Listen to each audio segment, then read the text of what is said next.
is kind of fun. Mm.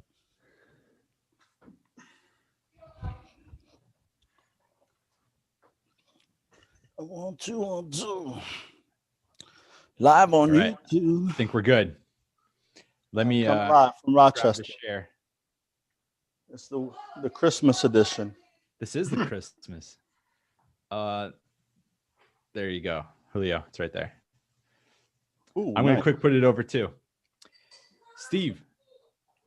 Yes. What's going?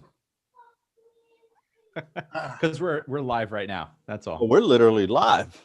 Oh yeah. Literally. Let's go ahead and invite some. Join us. Join us live. Now, what do we have? Yo. 3,000 followers so far that are live with us. Welcome all. Hello, 3,000. everybody. Right. And climbing. And climbing. That's like point something or other of the world. I wonder how many people actually have the internet today. Like how many people actually have access to it? Oh, I don't know. Julio, did you just have on snowflakes? I don't know what you're talking about. Yeah, right. Okay. It's Rochester. Of course I have snowflakes, man. We snow all the time, homie. Oh, that's so good. Let me see. There we are. All right. Oh, man. Well, if you are good, then let's do this. Let's go ahead and get started. All right. So welcome. Welcome. This is the Chaffee Brothers present an Advent series in D minor. Steve Chaffee came up with the title for that. And this time we also have Julio. So Julio is a bud that we've known at least 15 years. At least. Probably about that, 2005-ish on. Yeah. Randomly having well, we crossed every so often. We crossed paths at that first camp that we once met, right? Yeah. But I mean, my last days there were 2003. Right, but then we met up in parties after that. Yeah, of course. Yeah. So, to people that are watching, this is the first time that we've done something like this. This is the second in a series, but the first time that we're doing this for an Advent thing. Steve and I have bounced around the idea for this, but this week we're going to chat through the word peace, because in the Advent series, there's 4 general virtues that are brought up. There's hope, peace, love, and then joy on each successive Sunday leading up to Christmas. And in order to do that, we decided to put one virtue to each Sunday. Now, here's the roll. Here's what we're going to do. First 15 minutes, we're just going to introduce and chat and maybe talk about this a little bit. But then the second 15 minutes, talk about peace or maybe shalom as it relates to the Christmas story. And then third 15 minutes, we'll talk about its opposite, which we'll get to that in a little bit. And then at the very end, the last 15 minutes, we're going to leave time to respond to people's comments. Whoever might leave comments, we'll take a look at that. We also put it up on YouTube as well as on Facebook, so that's cool. And so let's go ahead and get started. But so Julio's got the best Christmas decorations for this moment. Steve last week had a Christmas sweater, but now you're doing what? Cardigan? Yes, I've gone for comfortable. That's not bad. It's okay. You said put the Christmas theme on, and I said, all right, I'm going full blast. I didn't even have a Christmas tree 5 minutes ago. This is a Zoom backdrop. Just a fake. No, it's a real. It's real. That's real. Yeah. I actually tried to find a way to attach this little guy to the microphone, but I couldn't. I've been hiding elves in the sanctuary at the church. So when we do these live streams on Sunday morning, if the kids are paying attention, they actually look for somewhere on the live stream. There's a elf on the shelf to find. It's kind of fun. I actually do have Christmas decorations. I just didn't show it to these guys ahead of time.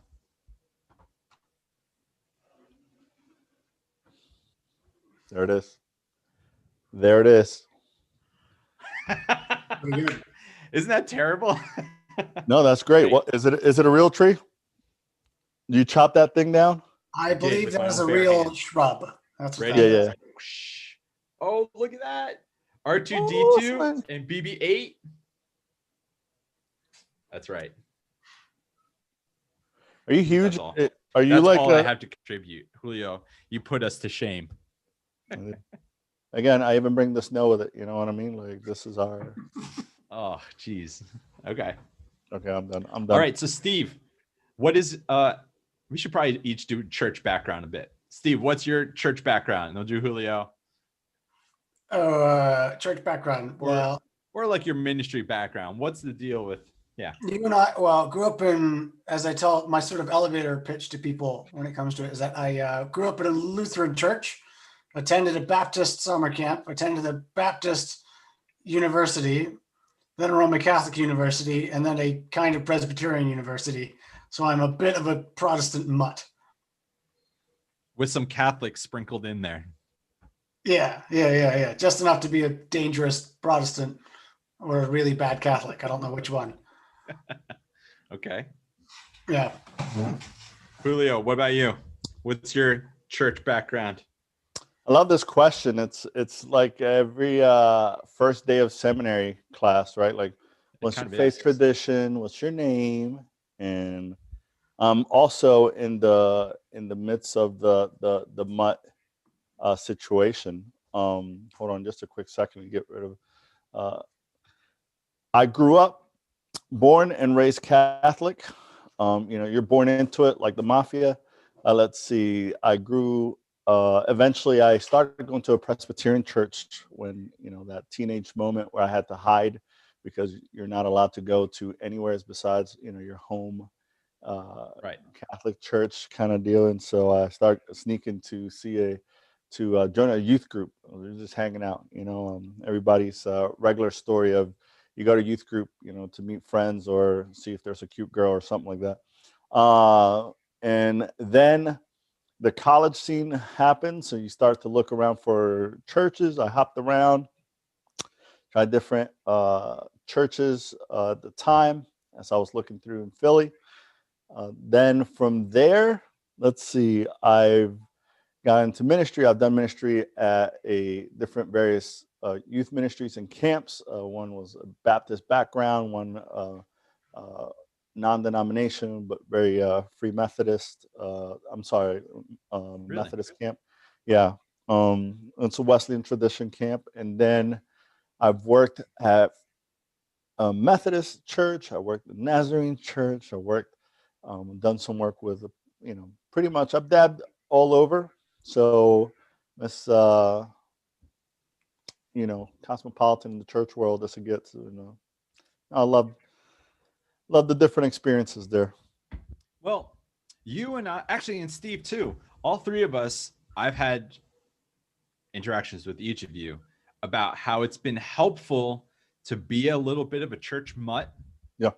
It actually helps to dabble in all the little denominations. Like, oh, I understand your angle. I kind of like your angle over there. But I think it's also because the three of us essentially did higher education about theology and God. And yeah. Oh, it definitely made me appreciate one of my Catholic roots, but also to see that we're actually more alike than we are different. And I just think that we use different words, or I don't know. Wait, so it made you appreciate your Catholic roots more? Oh yeah. I don't think I've ever heard you talk about that. Oh yeah, definitely. Just going through the history of the church and just the practices that they did. I got to really understand the Catholic faith a lot deeper through the history. Okay. And also just, my mom, who's a very strong, devout Catholic, and now she comes to me for questions and answers, and I'm able to help her understand why they do what they do. But I think the church, the Catholics, the wholeness, Yeah. it's pretty dope. It's sad to see the different fights and wars and divisions, and I'm like, when, pretty similar. We just do things slightly differently, call it something else, and so. But yeah, There's a guy here at the church where I work at who's Catholic, but he and his family come to the Presbyterian church.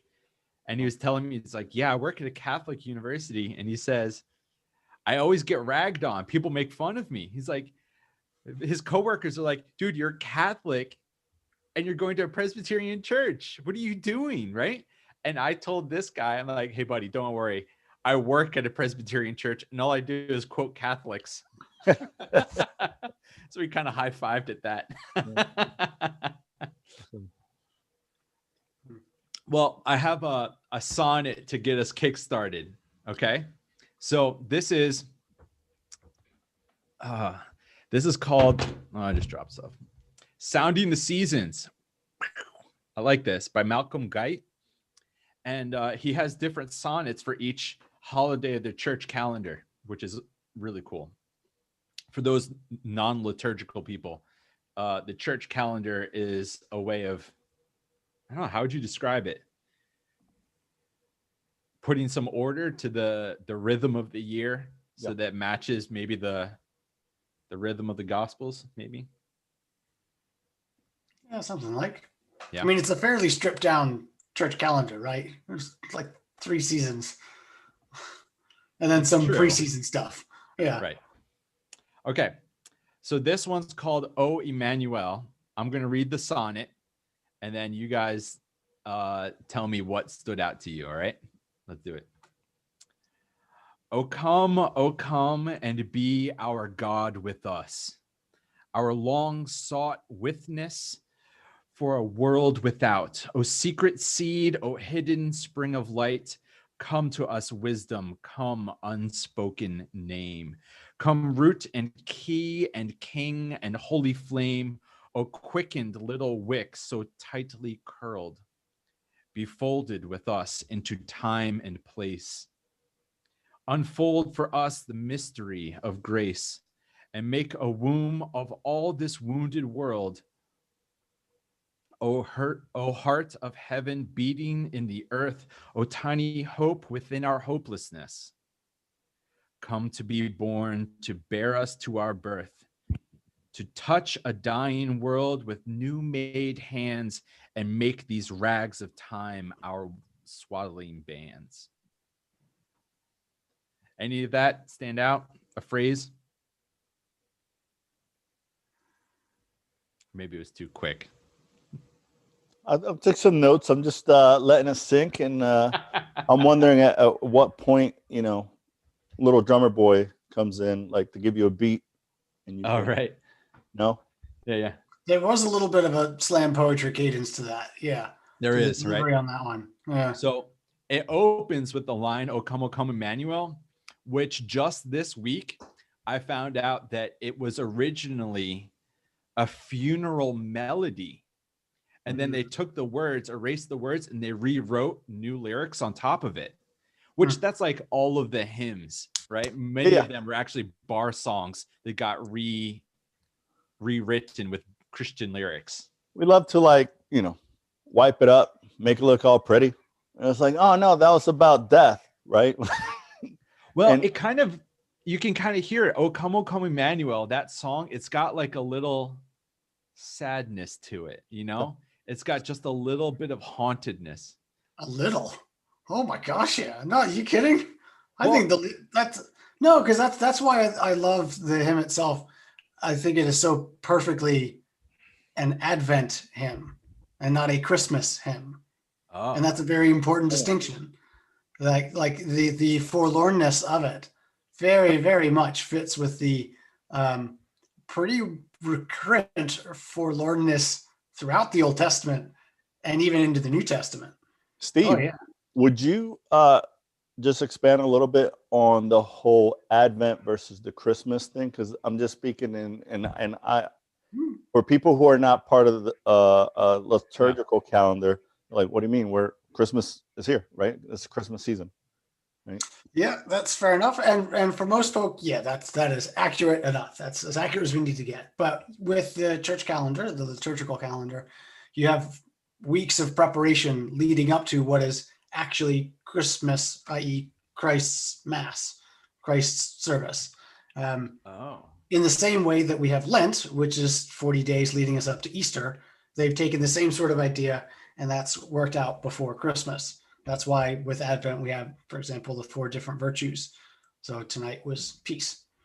Yeah, I've always liked. Yeah, I think the forlornness of "O Come, We Come, Emmanuel" has always been one that I really have appreciated and have appreciated further and further on subsequent listens and subsequent sings through. Like if you ever sit down and sing all 7 verses, it's a doozy. Yeah. Well, most of these Christmas songs, right, or psalms, they have like 24 verses, and we only sing They about do. 2. And I actually attend a church that is, high liturgical church, and one of the pastors will not. I think it's become the culture of the church. They don't say Merry Christmas until midnight. Really? The 24th. Yeah. Oh yeah. The whole. And Wow. so at first, as the first time, visitor and attending, and I'm like, cool. I know they do liturgical services and things like that. So great. They start visiting. I'm like, well, this is weird. Why can't we say? And they will only do Advent hymns. They won't do like Christmas songs. Really? Okay. And as the years have come and gone, now we're the part of that church.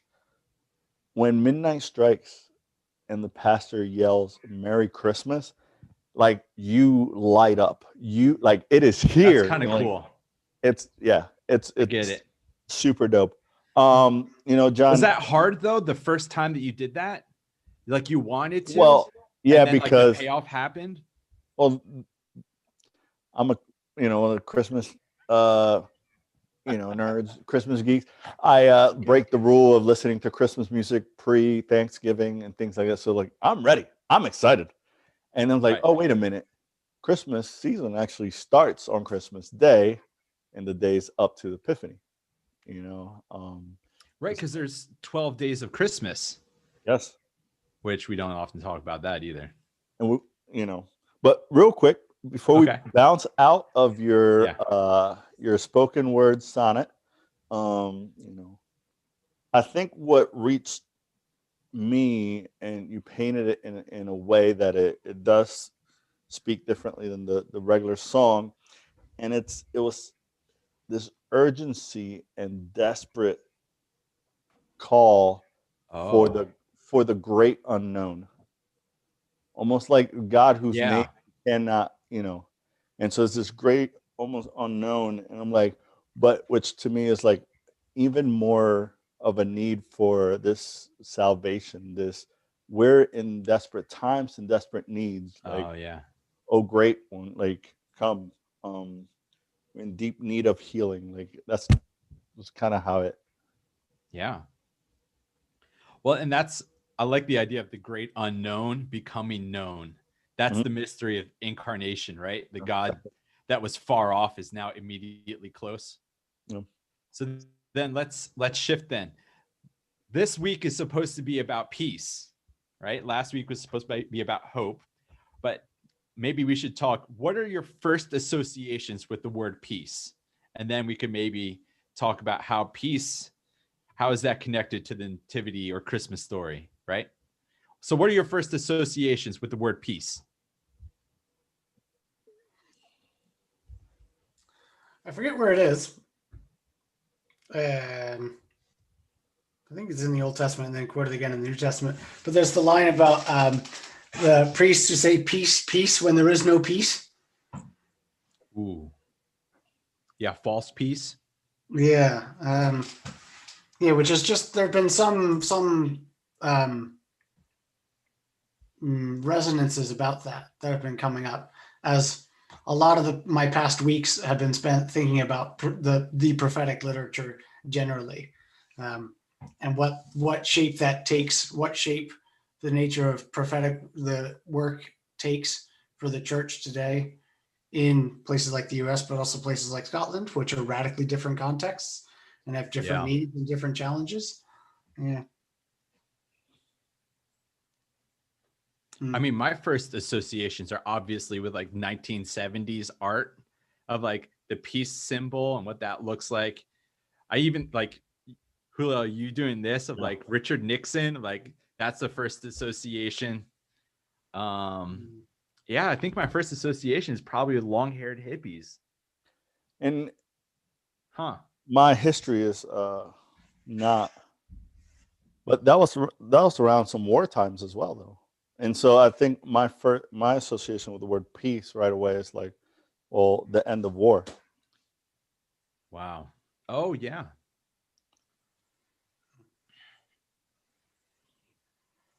Well, the phrase is peace on earth and goodwill towards men. That assumes that there's the opposite of peace happening right there. Yeah. I know you have some viewers on live, so I hope that they're putting on the chat right now what they're associating the word peace with, and ask some questions, because Chaffees are going to be on the spot. That's always fun. I'm okay with that.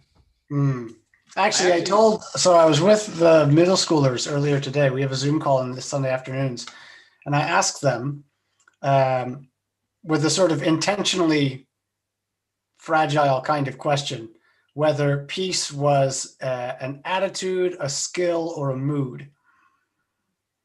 Wait. An attitude, a skill, or a mood. Okay. Yeah. And I was very happy when one of them said, I don't think it's any of them. I think it's this thing. And I stopped everyone. Was like, good. I am happy when people challenge my questions and say, no, this is a better question. Yeah. That's fair. Wait a minute. You're okay with challenges? Aren't they just supposed to believe whatever you... No, just joking. Yeah. You're supposed to believe whatever the ordained person tells you to, right? Right. Ooh. I don't believe that. So then peace. Okay. So I thought it'd be also interesting to shift into like, yeah, peace is great. And I think, that's the Greek word for peace is irene, which is where we get the name Renee, which is cool, right? But irene was the name of a Greek goddess as well, which that's not uncommon. There's tons of them. But the Hebrew word for peace is shalom. And I got to give a shout out to Deborah, Pastor Debbie, the very Reverend Dr. Debbie Watson, who taught me that the word shalom means to be in right relationship with everything and everyone. Yeah. Now, I thought like when I first heard that, I was like, oh, that makes so much sense. Like you have to be in right relationship with this person, but also like with this tree, I got to make sure I don't inordinately love this tree too much because that could lead to conflict. But I was driving the other day and I thought, oh, it's not right. Maybe that's not the right word. Shalom isn't having right relationship with everything and everyone. That makes it almost like there's a perfect way of achieving it or something. And then instead I thought shalom is being in a thriving relationship with everything and everyone. That it maybe can be a little bit more organic. It can like have a growth to it, because I feel like when we start talking about what's right or the perfect, we often start talking in like static things, but actually shalom is maybe like the ebb and flow of a tide. Like what's needed for shalom today might not be what's needed for shalom tomorrow. Does that make sense? I've always loved the definition. It's a harmonious like peace with it all. You know, you said like with creation, with yeah. I feel like peace in the English term is very it's a lot more shallow compared to shalom. I love using the word shalom. Yeah. Yeah, I've certainly gotten the sense that peace has a tendency where it sort of boils down to like an absence of war or an absence of conflict or an absence of some negative, whatever negative word we're going to use. Whereas it seems like the way shalom is used in the Old Testament and its correlate in the New Testament is describing a positive thing rather than just being being defined by its negative, by just saying, oh, peace is where there's no conflict. You go, well, no, actually, peace is where there's something more than that. Yeah. Yeah. And if you do that, then it's almost like you think conflict is the norm. Yeah, exactly. You're defining something by, what you think is the more constant reality. So then that makes me also think of Oh Holy Night or Oh Silent Night. It's like Silent Night is a hymn all about peaceful shalom. Now, I have a friend who just had his first daughter this year. I think it's pretty hard to have an infant sleep silently through the night. Is that right, Julio? My kids still don't sleep through the night. I wake up with at least one in my room, and out often. I believe it. That's okay. There is no shalom in the middle of the night. Not just joking. So, how do you guys see shalom or peace connected to the Christmas story?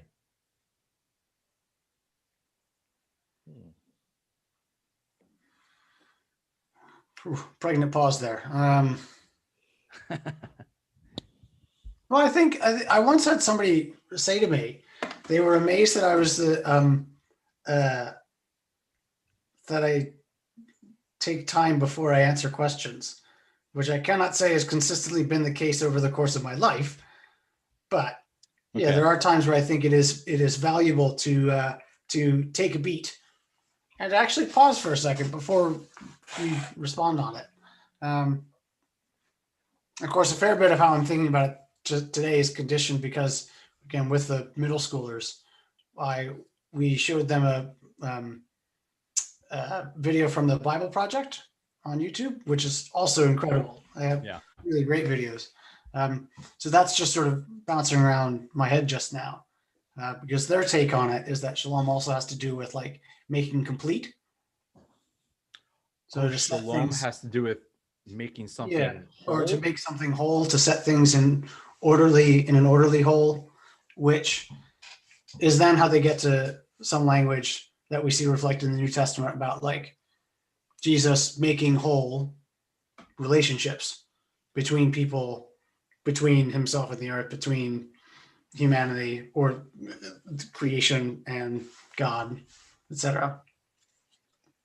I like that. Shalom is taking things that are broken and apart and putting them together again.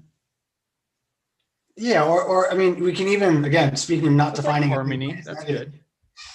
Well, speaking of not defining a thing by its negative, it's perhaps easier to say that shalom is just one way to view shalom is to make something complete. Whether that is incomplete because it is broken or because it is just incomplete. I mean, there's I think a fair distinction we can make there.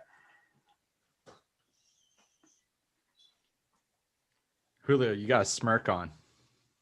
I'm trying. I feel like I'm trying to go deeper than than what's coming to mind, and it's came to bring fruition, came to bring fulfillment, right? Came to bring in a world of chaos. So here's God incarnate to bring harmony, right? And I'm sticking to this harmonious term around shalom. Well, that's music. I like that understanding too. Shalom or peace. Mm-hmm. Things have to be harmonious. They have to be in the same resonance. Yeah. Well, then let's flip then. What's the opposite? That would be conflict. So how do you guys understand? What are your first associations with conflict? Maybe let's say that.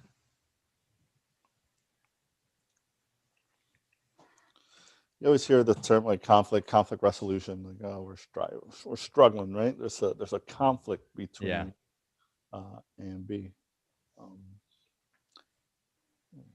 I always end up getting the association clearly because it's on my mind all the time of where conflict comes into this whole ream of material to do with whether like what things are genuinely mutually exclusive between people that we have to be in conflict over, or like how like there are ways to read the opening chapters of Genesis where you either have an image of God who is competitive with the world, trying to like force order onto it, forcing order onto a chaotic, messy miasma of water, right? That has no order or form to it. Whereas there's some evidence to suggest that it was written precisely to counter the idea and to say that no, there's actually no conflict at this, that God does not actually need to sort of generate order by means of conflict. So a lot of that ends up coming into the play for me. Wait, that people might use conflict to make peace happen? Yeah, or conflict or force, certainly. Yeah. I mean, the crucifixion, now we're like flipping to the very end of the Christmas story, right? The incarnation. God doesn't use force to make peace happen. He does the exact opposite. You're like, what is going on here? Julio, I can't hear you. Oh, that was on purpose. I mute myself. I was using the call a friend option. Oh, really?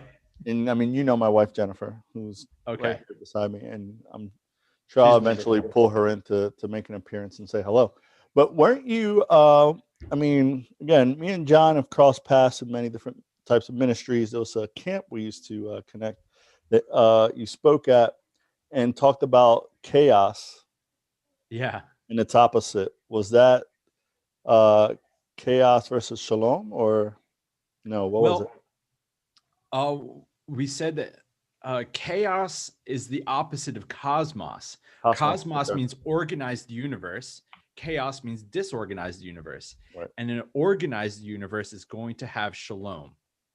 But if you invite chaos into it, then you're going to have not shalom. Yeah. Putting the pieces together, but yeah. Yeah, that's great. So I thought, for me, whenever I hear the word conflict, I heard this 5 stages. That's really interesting. I had a mentor and his name was Stu. And he taught me that there's 5 stages of conflict. He was talking about in church conflict, right? There's always some level of conflict in churches, but there's 5 levels, and it goes like this. And maybe we can see how this connects to the Christmas story. All right. So the first stage of conflict is 2 people disagree. That's normal. That's not that bad. The second stage is 2 people, it's more than just disagree. Now they're arguing. Now there's like investment involved in who wins the battle, right? That's just like an emotional shift up. The third stage is the 2 sides go their separate ways, and now they go get people to be on their side. So now it's no longer a disagreement or an argument. Now it's between 2 groups of people that keep growing. Because they're like, are you on my side or are you on their side? And you're like, okay. So that's the third. The most interesting to me is the 4th stage, which goes, there's 2 groups of people that are centering around this disagreement, and they keep getting bigger and bigger and bigger. Well, the 4th stage is in the middle.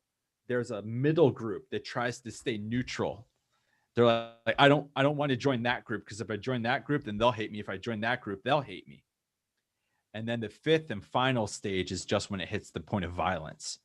The 2 groups actually try to take each other out physically because they can't resolve the conflict. So they just try to smash. Because their visions of reality are mutually exclusive. Yeah. They think so. Yeah. Yeah. Yeah. Mm-hmm. Well, yeah, I guess you could say that. Yeah.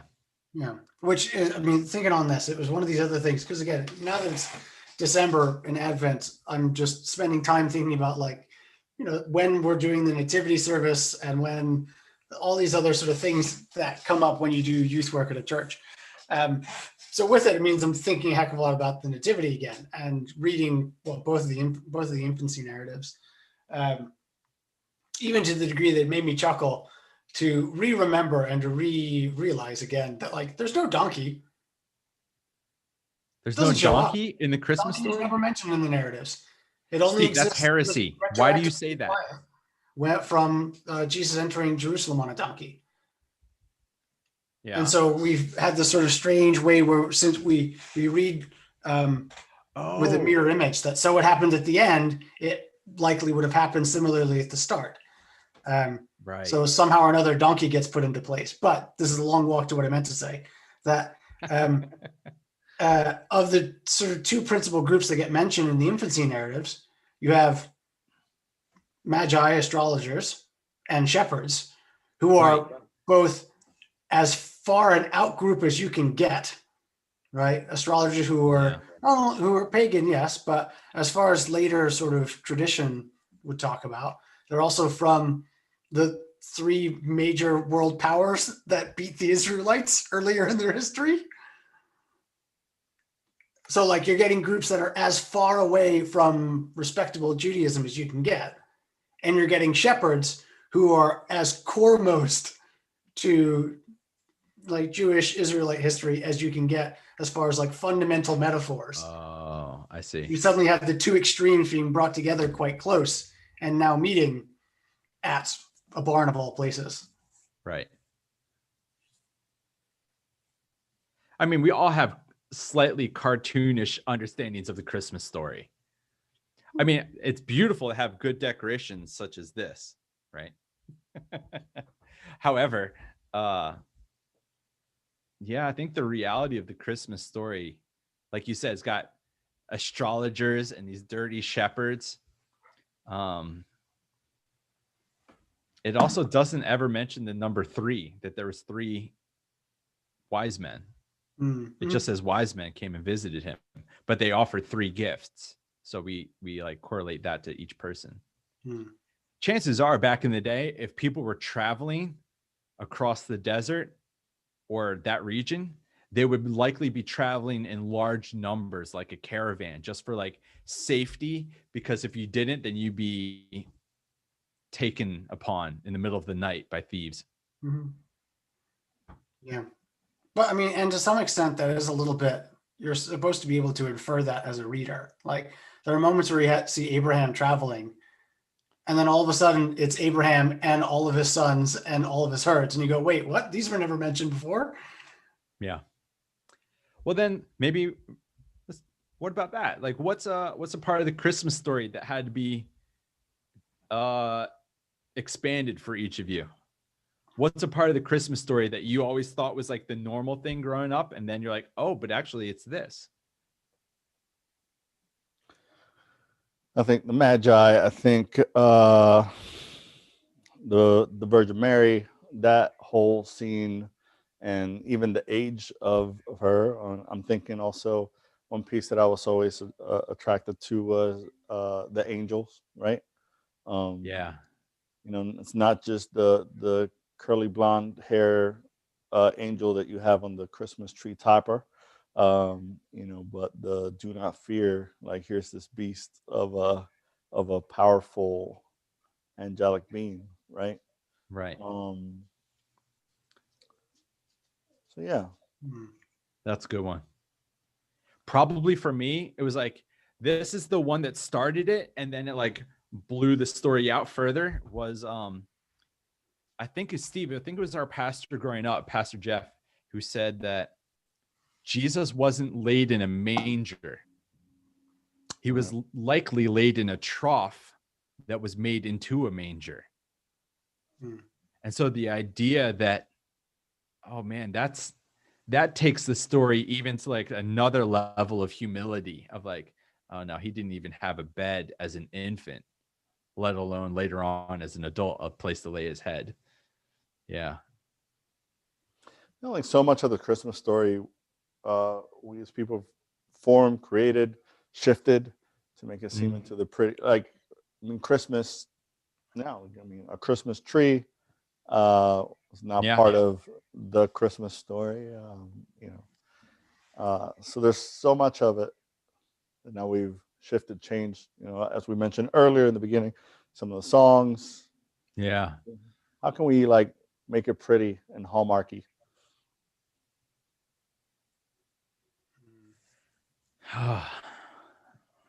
Do we lose something by trying to make it cute? Do you think? No, we could definitely sell more though. Yeah, it's true. That's We not could bad. definitely, make See, it look pretty and put it on a Black Friday sale and and all these different things and cue in Mariah Carey. All right. No offense, sir. Great singer. Great voice. Steve, you have any thoughts about Christmas Story? Has it changed for you? Quite a few. I mean, plenty sure on the nature of the virgin birth, or not even, the nature of it, but also it's striking to me how, in that particular instance, or just in the instance of the nativity stories at all, we have them in two gospels and not a lot of other mentions to them throughout the rest of the New Testament. So it's a bit strange how much of like an outsized force they have on like sort of contemporary church culture and slightly wider culture just now, when there isn't as much text about them and their meaning as there is text about crucifixion and its meaning, even for later like heavy writers like Paul or the book of Hebrews, like not as much a concern for them. So why is it that the Gospels talk more about the crucifixion than the Christmas Story? Well, I don't want to put too fine a point on it, but it's kind of the crux of the issue, isn't it? The crux of the issue. That's really a terrible joke. That's not even funny. Slight moment, slight like bunny trail here. I was on a call a couple of weeks ago with somebody who made a point to say, like, he was trying to make the elegant and the good point about sort of being willing to lament and be angry with God and the nature of the circumstances that we find ourselves in across the world just now. Okay. And he said, in the very lovely turn of phrase that could only really exist in the UK, he said, it's okay to be cross with God. And everybody knew what he meant. And I was the only one who went, wait. To be cross with God? Yeah. That's all. You're not wrong. It's just annoying that you're wrong. I mean, it's annoying that you're right about that word pun. Yeah. Well, yeah. All right. So just kind of hopping back onto you mentioned. I think the whole story how far we like strayed from what it actually was. And again, I want to bring back the poem. I want to bring all that back. Like, to me, it just seemed like a very like a period of lamenting and a very like hard place. Yes, a savior was born. Yes, Christ, God incarnate. Great. There was still a lot of killing, a lot of underground hiding. It was a rough period. Rough time. I think I agree completely. I think it was maybe last week. Steve and I were talking about this too, but like, it's very interesting symbolism that we celebrate Christmas at the darkest time of the year. That light is born at the darkest time of the year. There's like archetypal symbolism happening there. Like, that is just, and maybe in the sense of like, at the darkest time of our lives, maybe that's like our lives needed to get to the exact darkest that they could in order for light to be born. And even then, that's just the phrase "et lux in tenebris lucet," which is Latin for light always shines in the darkness. Light doesn't shine from more light. Like, light has to burst forth out of the darkness. What's that hymn? Not him. In Christ alone. Shine. Okay, that one. That one. Yeah. Oh man. And bursting forth. Yeah. Wow. Well, any other thoughts on peace and conflict? Anything else? So I'm just traveling in it. I'm diving into the journey, and part of me is less of the flashy lights and pretty Christmas tree right now. It's just like, dang, like it was a sad, sad period. I mean, we could go birth and death, and and and, and today we do have gifts and a time of celebrations and feast and all of that, right? Right. But even we take it back, and at the birth, the next day there was still no gifts. You just start this journey that was still just regular day, or just sadness and hardships, on the cross and the incarnation, all that, like we have again celebrations, because I guess we do know what took place, and what we read in the story, and great. But the disciples were all still like crap. Yeah.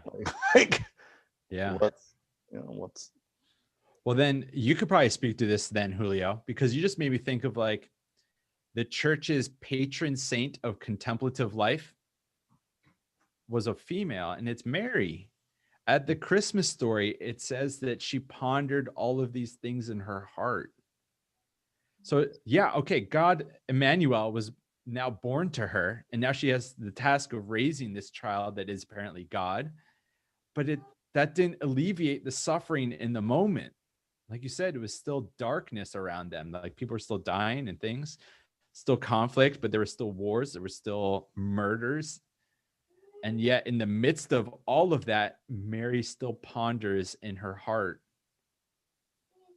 Oh, so does anything of your Catholic roots, like what's Mary now to you? I love Mary. I appreciate. I think I've grown a lot to Mary. Yeah. Yeah. No, there's a lot that she endured and suffered and struggled and stepped up to the plate. The women who stepped up to the plate before the men, you never catch that or hear about it. All these things, I'm like, as a parent, having to endure, and I could probably ask my wife, who's standing right here, as a mother, one who had to give birth. And I think that one of, and as a parent, and maybe any viewers can attest who are parents, there are new nightmares that you have once your child is born. New nightmares. Oh yeah, like any nightmares that you might have had before, as a parent, you're gonna start experiencing new fears. And John, that a very good friend of mine, of ours that we've spent, John, also named John, he had passed away, and that was the first, like, but I say this because I knew his mother, a single mother who had only one child, and I watched her experience the death and the life of going through that. And like, so you just go back, and I mean, I look at my kids and I'm like, I couldn't even picture life for them. But now go back and say, all right, you have to give birth in a inconvenient circumstance and situation and time, and then you travel through life and see the suffering, and and all the way to the end, till she's the one right there at the foot of the cross. So I have when all the other disciples leave, she's still there. Yeah. So I have much appreciation for her, as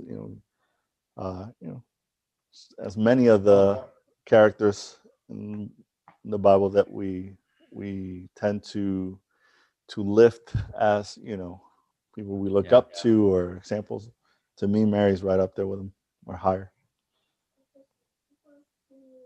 Yeah, and even as you're speaking, thinking about, she had like new fears.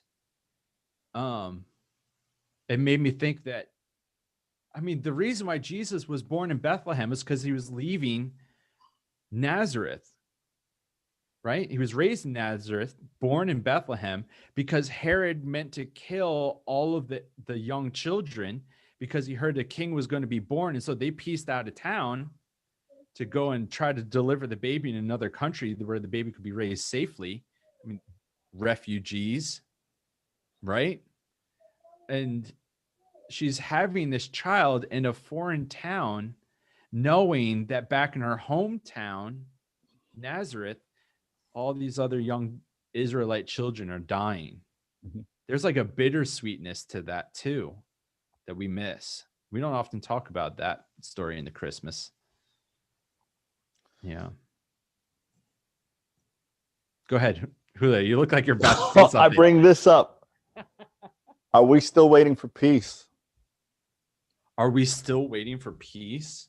So I mean, we're in this cycle in the Christian calendar, and it's Advent time. Advent meaning like this, waiting, this waiting period and this expectation. Right. And when we talk about peace and we talk about chaos in the wilderness, sure, peace comes, and peace comes again.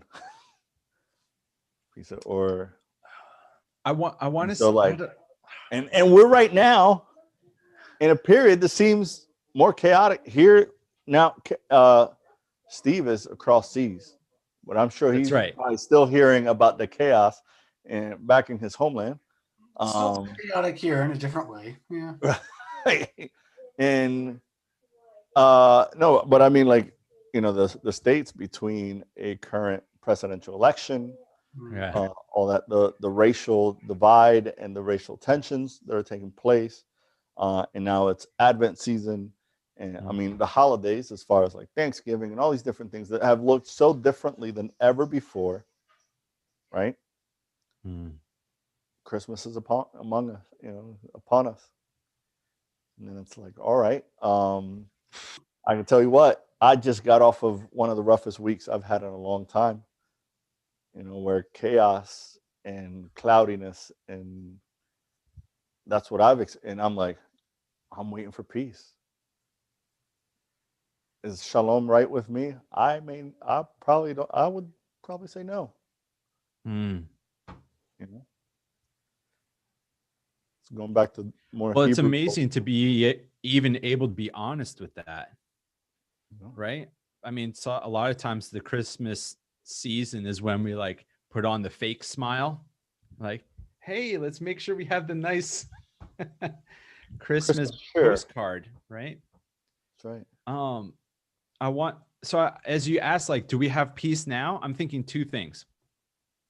One, it's almost like peace doesn't exist, but it insists that it exists. Does that make sense? It's like peace is always beckoning to us to make itself exist. It's almost like justice. Justice doesn't really exist, but it insists that we work towards it. And I want to say, like, I feel like the word peace just always beckons us as like an unconditional call. You have to work for me. Like make me happen at all times. But then I also think the Christmas story happened. God says, let there be peace on earth and goodwill towards men. And then I think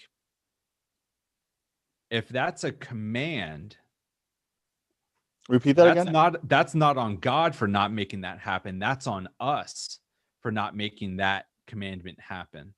Can you repeat that again? The whole from scripture to what you just. So when God says peace on earth and goodwill towards men,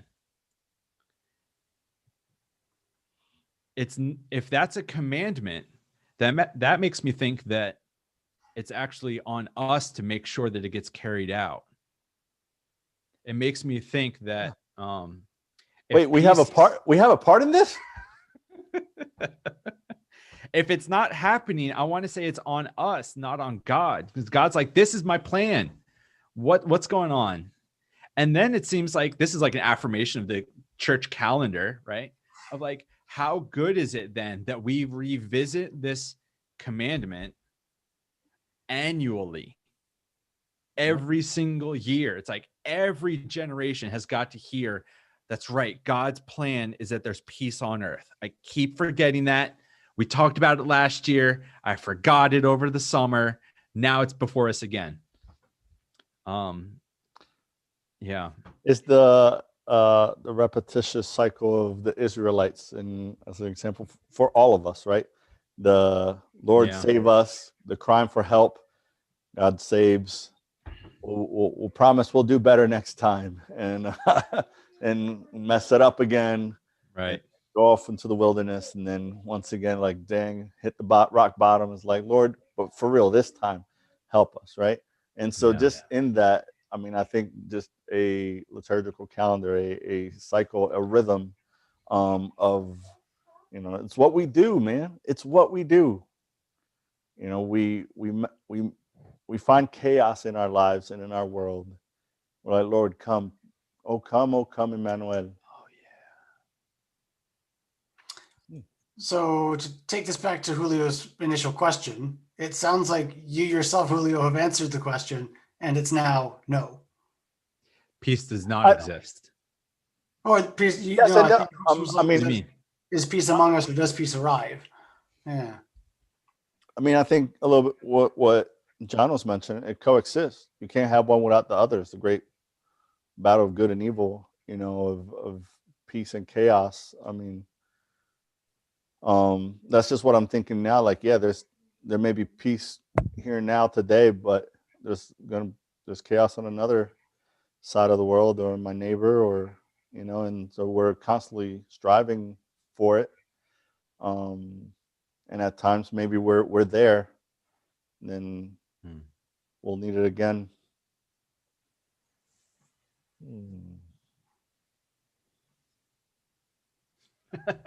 Yeah. So I quick looked over. We don't have any comments right now. It's okay. Last time I looked at the video before, we had like more than 100 views on the last one, which is good. More than 100 people actually checked it out. But I'm sure that'll happen here too at some point.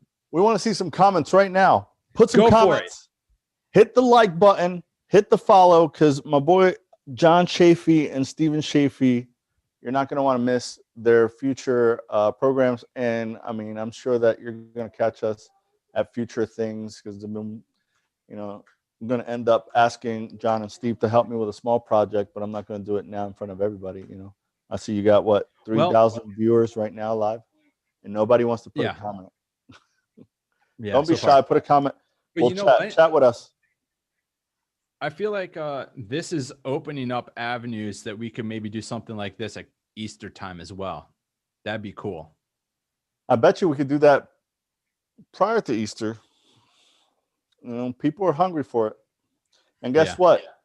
You're stuck in a home, dude. You ain't got nothing else to do. What else are you gonna do? Situations with the pandemic are currently, worse. So, best advice is to stay inside and watch awesome content like what's going on right now, coming to you live. So put a post, like, follow. Yeah. So, all right, let's start wrapping it up then.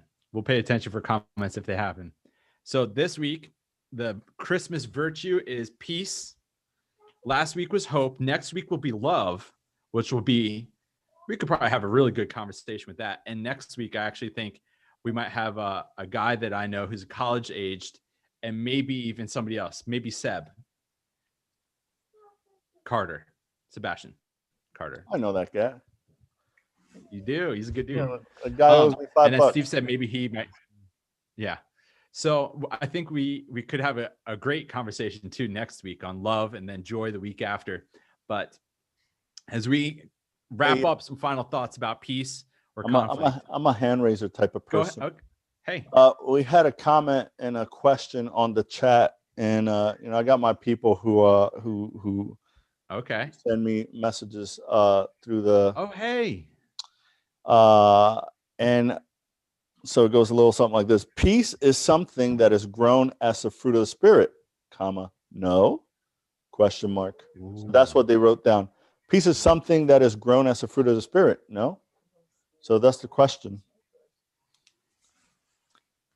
That's a great question. Fruit of the spirit is not a coconut. It's not. Yeah, I know that song. It's a good one. Mm. Okay, so that reference there is that it's from the fruit of the Spirit in Galatians: love, joy, peace, right? Love, And joy, then peace, patience, they are kindness. the fruit of the Spirit. What? Love, joy, peace, patience, kindness, goodness, righteousness, something else in self-control. That's the song. But anyways, go ahead. Steve did it recently. He actually. You want to, Steve? Oh, gosh, now you put me on the spot.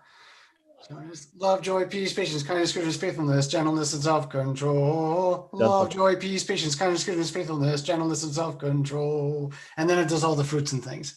Yeah. The fruit of the Spirit is What do not you mean the fruits and things? It's like banana's not a fruit. Yeah, I think the song, Banana. something like the fruit of the Spirit's not a banana. The fruit of the Spirit's not a banana. If you want to know this here, you might as well hear it, because here are the fruit of the Spirit. The fruit is love, joy, peace, patience, kindness, goodness, faithfulness. Oh, it's an earwig. It's an earwig of the worst or best kind. Yeah. Okay. Mm-hmm. Okay. Is it grown? That's the question. Peace is something that is grown. No, that's essentially the question. Well, I mean, peace certainly seems as though it's a skill set. Like being a peacemaker is a skill set that people need to cultivate. Maybe some people are originally pretty good at doing it on their own. Maybe they know like intuitively how to be a peacemaker. But I feel like for the majority of us, we all have to work at being healthy peacemakers, because a peacemaker is different than a peacekeeper. And that's a whole conversation too. Is it grown? Is peace grown? It's nurtured. Yeah. Oh, that's it grows. It's nurtured. It's it took a lot of counseling for me to get to a peaceful place, Yeah, I get it. And I'm thinking, practices, Eastern practices and meditation and all these things that as Westerners and the way I grew up, it was almost viewed heretically. It was viewed as not of Christ. And I was like, wait a minute, why isn't meditating? Why isn't, slowing down? And lots of it, I mean, on the topic of peace, now that we're at it, I feel like we're coming to that hour time slot. You could go on for so long, because now I'm thinking, meditation and how much, I mean, I've been ridiculed for doing yoga by Christian circles. I've been in like that. And why?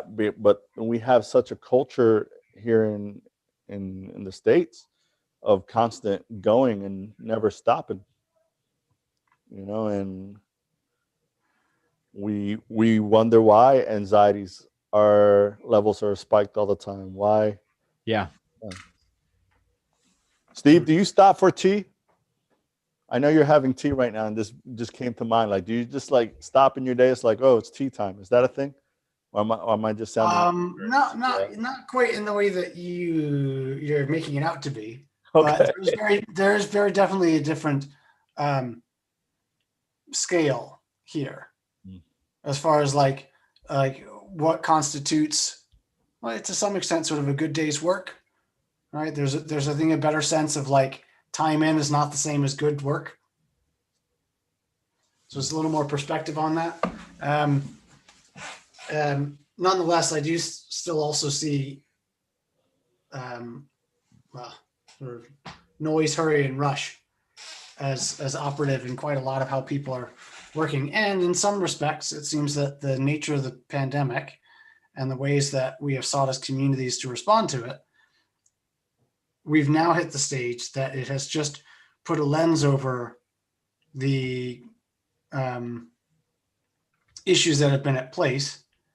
And at a sort of communal level, the communal anxiety means that they have defaulted back to these old patterns, which means that, like, I'm not sure that I'm not sure that some of the lessons that could have been pulled out of the initial quite harsh lockdown had a chance to take root. Because I'm seeing a return to forms of anxiety and rush and all the rest, which are, for some folk, I would bet they're going to say, man, this feels like normal again. And I remember for years before the pandemic going, this is not normal, guys. Why are we subjecting ourselves to this? Yeah.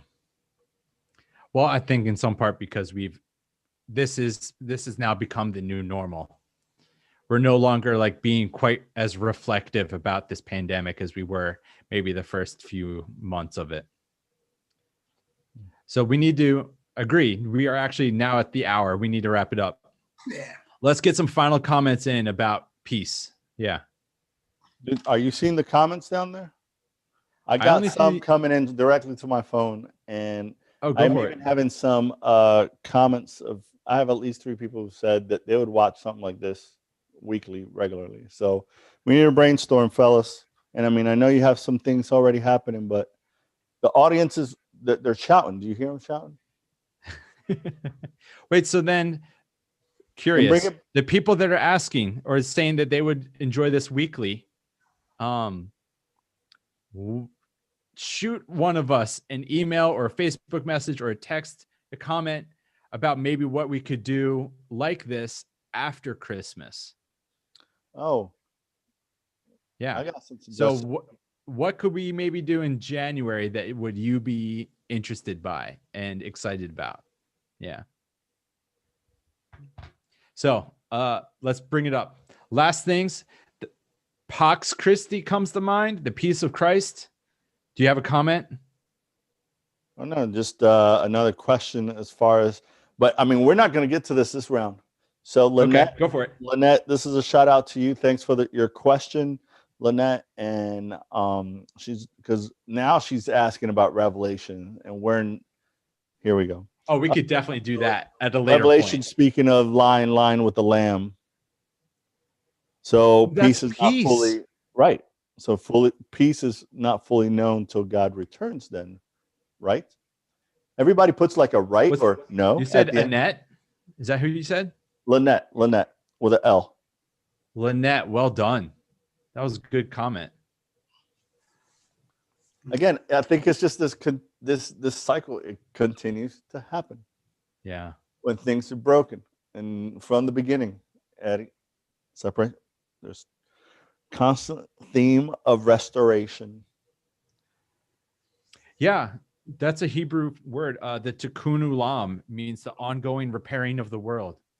It's a task to which all of us are called to, and that none of us can ignore, but also none of us can finish. But it's still good to go after it. Let's wrap it up though. So, any last comments on peace? Any last comments on nativity? Anything else? Go ahead. I'm really interested how we're going to wrap this. Besides ending with the Fruit of the Spirit song once again by Stephen Chaffee. Oh, please no. No.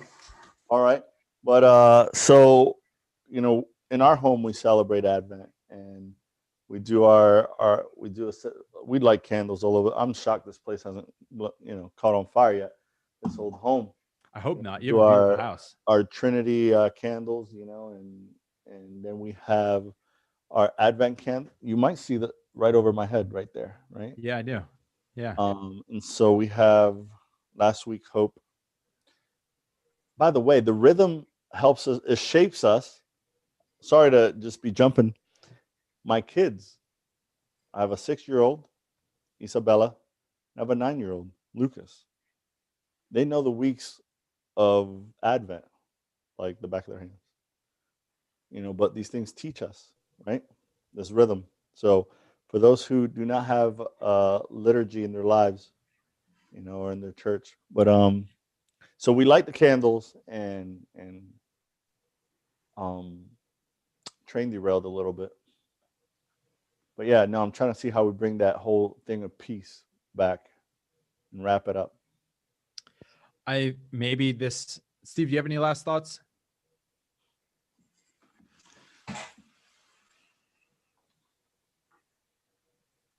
Why not just leave it with 2 minutes of a bit of peace? with a minute It's of silly for us to say, oh, people are speeding around too much and they're really doing too much and all this noise, hurry, and rush, if we're not willing ourselves to be able to sit. and just be still for a moment. Peace.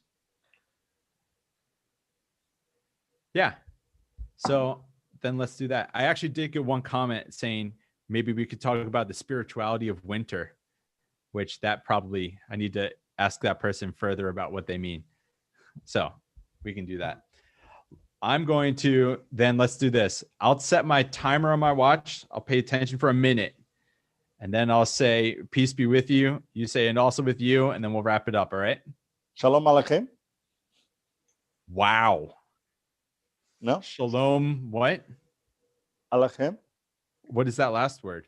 So, I mean, it's the Hebrew blessing. And if anybody out there is Jewish and I mispronounced it or used it in like, please forgive me because I want to be very cultural sensitive to, but I love Hebrew culture and I love, I mean, when it's a very common,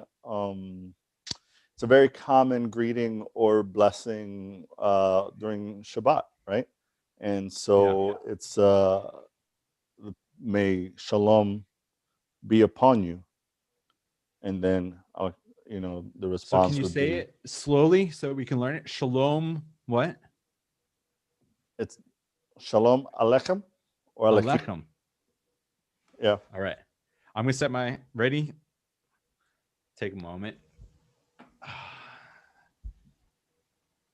In 3, 2, 1.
Julio, can you say it for us? What is it?